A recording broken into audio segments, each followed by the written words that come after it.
అందరికీ తెలుసు ఈ సంవత్సరం అధిక మాసం సందర్భంగా 2 బ్రహ్మోత్సవాలు చేసుకోబోతున్నాం. అక్టోబర్లో ఒకటి, సెప్టెంబర్లో ఒకటి, అక్టోబర్లో ఒకటి. 2 బ్రహ్మోత్సవాలకు సంబంధించి కూడా ఈరోజు ఈవో గారి ఆధ్వర్యంలో డిస్ట్రిక్ట్ అడ్మినిస్ట్రేషన్ కలెక్టర్ గారు, ఎస్పీ గారు, అలానే ఇంటర్నల్గా తిరుమలలో జేఈఓ గారు, సివిఎస్ఓ గారు అందరూ కూడా వచ్చి పూర్తి స్థాయిలో డిస్కస్ చేసి మనకి రాబోయే కాలంలో ఎలా ప్రిపరేషన్ చేయాలి, మనకి మ్యాక్రో లెవెల్ ప్లానింగ్ ఎలా చేసాం, మైక్రో లెవెల్లో ఏ రకంగా ఇంప్లిమెంట్ చేసుకోబోతున్నాం అనేది పూర్తి స్థాయిలో రివ్యూ చేయడం జరిగింది. ఈ సందర్భంలో అంతకుముందు ఉన్న ఎస్ఓపీస్ ఎలా ఉన్నాయి, దాంట్లో ఇంకేమైనా ఇంప్రూవ్మెంట్ చేయాలంటే ఏ రకమైన ఇంప్రూవ్మెంట్ చేయాలి, అవన్నీ కూడా పూర్తి స్థాయిలో డిస్ట్రిక్ట్ అడ్మినిస్ట్రేషన్, టీటీడీ కూడా పూర్తి స్థాయిలో కోఆర్డినేషన్తో డిస్కస్ చేసి ఫైనలైజ్ చేయడం జరిగింది. ఇప్పటికే జరిగిన వర్క్స్ కూడా అన్నీ కూడా రివ్యూ చేసి వాటి ప్రోగ్రెస్ని కూడా పూర్తి స్థాయిలో అనలైజ్ చేయడం జరిగింది. అలానే రిమైనింగ్ టైంలో ఈ సెప్టెంబర్ 14th లోపల మిగతా వర్క్స్ కూడా కంప్లీట్ చేయవలసిందిగా వివిధ విభాగాలకు కూడా డైరెక్ట్ చేయడం జరిగింది. మీ అందరికీ తెలుసు, ఇయర్ ఆన్ ఇయర్ మనకి తిరుమలకు వచ్చే భక్తుల యొక్క పర్సంటేజ్ పెరిగింది.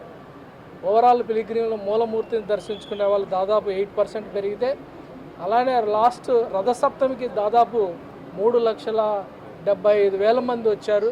15,000 వెహికల్స్ వచ్చాయని మన రికార్డ్స్ చెప్తున్నాయి. వీటన్నిటిని కూడా బేస్ చేసి మనం ఫోర్కాస్ట్ చేయడం జరిగింది.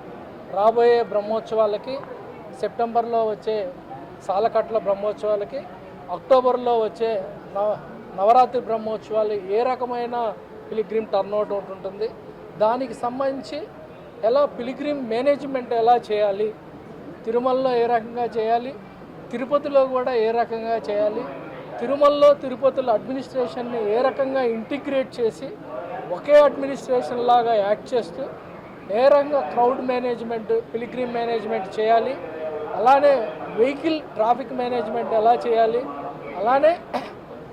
అలానే వేరే సేవలు కూడా ఉంటాయి, హెల్త్ సేవలు కానీ, అలానే శానిటేషన్ కానీ, అన్నదానం కానీ, లేకపోతే మెడికల్ రిలేటెడ్ కానీ, అలానే ఘాట్ రోడ్లో వచ్చే వివిధ రకాలైన సమస్యలను ఏ రకంగా కూడా పరిష్కరించాలనే దాని మీద పూర్తి స్థాయిలో ఒక్కొక్క టాస్క్ తీసుకొని ఈచ్ టాస్క్ను కూడా డిస్కస్ చేసి దాంట్లో ఏమైనా ఛాలెంజెస్ ఉన్నాయన్నీ కూడా చూసి ఫైనలైజ్ చేయడం జరిగింది. చాలా పగడ్బందీగా కూడా ప్లాన్ చేయడం జరిగింది.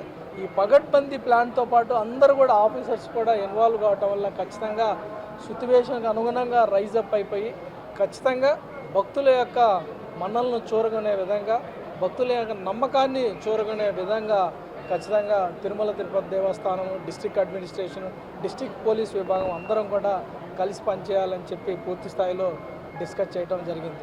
మీ అందరికీ తెలుసు, బ్రహ్మోత్సవాలు అంటేనే మొత్తం ఉత్సవాల్లో 400 పైగా జరిగే ఉత్సవాల్లో బ్రహ్మోత్సవం అత్యంత ప్రధానమైనది.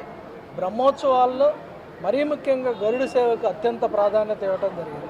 అందుకని గరుడ సేవకు వచ్చే భక్తుల్ని తిరుమలలో ఏ రకంగా రిసీవ్ చేసుకోవాలి, తిరుమలలో ఏ రకంగా హ్యాండిల్ చేయాలి, అలానే తిరుపతిలో ఏ రకంగా చేయాలని కూడా ప్రత్యేకంగా డిస్కస్ చేయడం జరిగింది.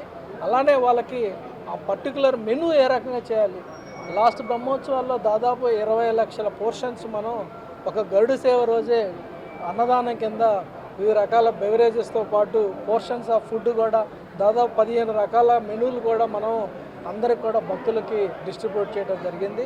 ఈ సంవత్సరం ఇంకా ఏమన్నా వచ్చే భక్తులకు అనుగుణంగా ఏ రకంగా చేయాలి, కిచెన్ని ఏ రకంగా గేరప్ చేయాలి, అలానే అడిషనల్గా వచ్చే కిచెన్ని ఎలా ఆపరేషన్లో చేయాలని కూడా డిస్కస్ చేసి ఫైనలైజ్ చేయడం జరిగింది. దానికి అనుగుణంగా ప్రొవిజన్స్ ఇప్పటికే పూర్తి స్థాయిలో మనం ప్రొక్యూర్మెంట్ చేశాము. ట్రాన్స్పోర్టేషన్ రిలేటెడ్ కూడా అన్నీ చేశాము. అలానే ముఖ్యమంత్రి గారు 15వ తారీఖు వస్తారు కాబట్టి 16వ తారీఖు ఏ రకమైన మనం ఇనాగ్రేషన్స్ ఇక్కడ కొన్ని వాటిని కూడా డిస్కస్ మ్యూజియం కానీ, లేకపోతే ఈవీ బస్సెస్ కానీ, వీటిని కూడా ఏ రకంగా ఆ రోజు ఇనాగ్రేట్ చేయాలనేది కూడా డిస్కస్ చేయడం జరిగింది. వెరీ కాంప్రహెన్సివ్గా అందరూ కూడా ఇన్వాల్వ్ అయ్యి అందరూ స్టేక్ హోల్డర్స్ వాళ్ళ రోల్స్ అండ్ రెస్పాన్సిబిలిటీ కూడా ఒకరికొకరు డిస్కస్ చేసి కంటెన్షియస్ ఏమైనా ఇష్యూస్ ఉంటే వాటిని కూడా కలిపి ఏ రకంగా డిస్కస్ చేసి రిజాల్వ్ చేయాలనేది పూర్తి స్థాయిలో ఈరోజు పూర్తిగా క్లారిటీ వచ్చి ఎవరి రోళ్ళు వాళ్ళు చేసే విధంగా కొలాబరేట్ చేసి కోఆపరేట్ చేసుకునే విధంగా కూడా చేయడం జరిగింది. అలానే డిస్ట్రిక్ట్ అడ్మినిస్ట్రేషన్ నుంచి కలెక్టర్ గారు వాళ్ళ అలానే crisis management related issues NDRF కానీ వీటి కానీ అలానే ఎమర్జెన్సీ రెస్పాన్సివ్ టీమ్స్ ఎలా ఉంటాయో కూడా డిస్కస్ చేయడం జరిగింది. అలానే డిస్ట్రిక్ట్ పోలీస్ వైపు నుంచి కూడా ఏ రకం ఎంత పోలీస్ సిబ్బందిని డిప్లాయ్ చేయబోతున్నారు, వాళ్ళకి ఏ రకమైన పైన అకామిడేషన్ వేయాలా, అలానే వాళ్ళ డిప్లాయ్మెంట్ వాటిని కూడా అలానే సివిఎస్ఓ గారు మన విజిలెన్స్ తోటి పూర్తి స్థాయిలో కోఆర్డినేట్ చేసి ఎక్కడెక్కడ చేయాలి, ఎంత కావాలి, అంతకుముందు ఎక్స్పీరియన్సెస్ని కూడా మనం పరిగణలో తీసుకొని ఆ ఎక్స్పీరియన్సెస్ బేస్ చేసి మనము డిప్లాయ్మెంట్ చేయాలని కూడా డిస్కస్ చేయడం జరిగింది. అలానే హెచ్డిపిపి కింద మీరు అందరికీ తెలుసు, బ్రహ్మోత్సవాలు అంటేనే మన సాంస్కృతిక కార్యక్రమాలు అంటేనే చాలా ప్రపంచవ్యాప్తంగా ప్రసిద్ధి. అలానే తిరుపతి జేఈఓ గారి నాయకత్వంలో దాదాపు ఈ సంవత్సరం 25 స్టేట్ నుంచి 27 రకాలైన ట్రూప్స్ వస్తున్నాయి. దాంట్లో 2 ట్రూప్స్ ఫారిన్ ట్రూప్స్ కూడా ఉన్నాయి. అలానే ఫారిన్లో సెటిల్ అయిన ఇండియన్స్ కూడా వచ్చి చేస్తున్నారు. సో ఒక పెద్ద పండుగ వాతావరణంలో అందరికి కూడా ఆహ్లాదపరిచే విధంగా ఎస్విబిసి ద్వారా కోట్లాది మందికి రీచ్ అయ్యే విధంగా కూడా పూర్తి స్థాయిలో ప్రణాళికలు సిద్ధమైనట్టు దాంట్లో డిస్కస్ చేయడం జరిగింది.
ఇది ఎగ్జిస్టింగ్ క్యూ లైన్ అయినా ఇది ఎగ్జిస్టింగ్ క్యూ